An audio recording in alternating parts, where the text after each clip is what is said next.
عن عائشة رضي الله عنها أنها سمعت رسول الله صلى الله عليه وسلم يقول تقطع اليد في ربع دينار فصاعدا.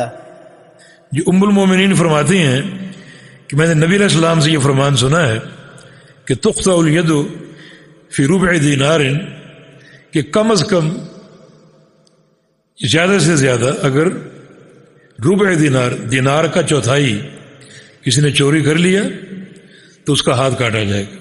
اس سے کم چوری کی ہے تو ہاتھ نہیں کٹے گا، اس سے زیادہ اگر کی ہے یا ربع دینار، ایک دینار کا چوتھا حصہ، تو اتنی چیز چوری کرنے پر اس کا ہاتھ جو ہے وہ کاٹا جائے گا.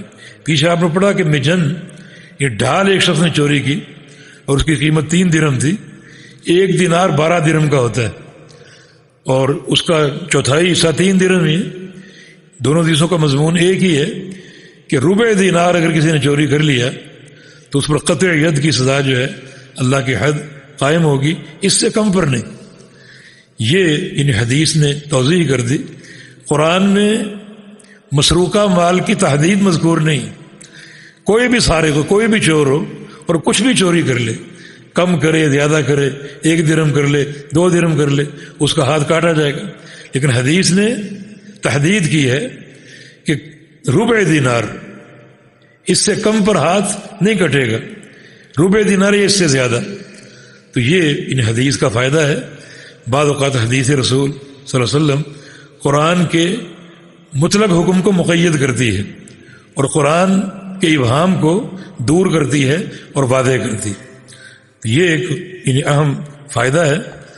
تو یہ اللہ کی حد، اس سے ایک قانون آپ سمجھ لیں کہ سزا جو ہے شرعی سزا بعض اوقات بہت معمولی جرم پر بھی قائم ہو جاتی.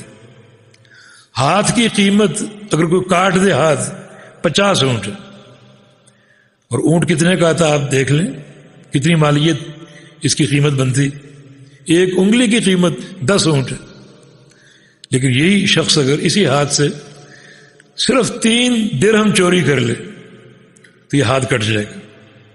اتنا قیمتی ہاتھ، لیکن صرف 3 درہم چوری کرنے پر جو ہے وہ اس کا ہاتھ کاٹا جائے گا. تو اس سے جو شرعی نظام تعزیر ہے اس کی بھی حقیقت واضح ہوتی ہے، جو اس بات کا متقاضی ہے کہ ہمیں گناہ سے بھی گریز کرنا چاہیے. بعض اوقات چھوٹا گناہ اللہ کی پکڑ کا سبب بن سکتا ہے. اب بات معمولی ہے، 3 درہم کی چوری اور ہاتھ کٹ گیا. تو یہ شرعی نظام تعزیر، ایک معمولی غلطی پر سزا مل گئی. زنا جو ہے یعنی چاہے ایک سوئی کے ناکے کے برابر آپ زنا کا ارتکاب کر لیں، مرد اور عورت کا اس طرح ملاپ ہو جائے اور تعلق اتنا سا قائم ہوا ہے، سوئی کے ناکے کے برابر رجم کیا جائے. تو شرعی نظام تعزیر.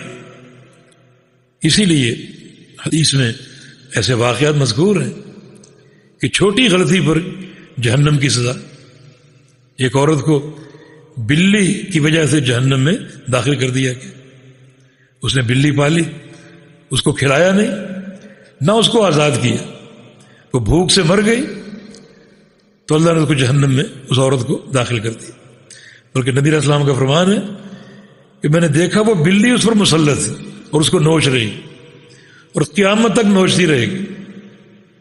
یہ غلطی اتنے بڑے عذاب اور مواخذے کا سبب بن گئی.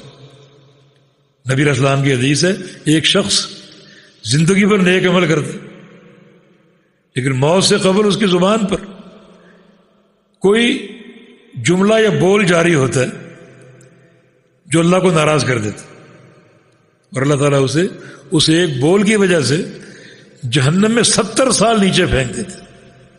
یہ شرعی نظام تعزیر.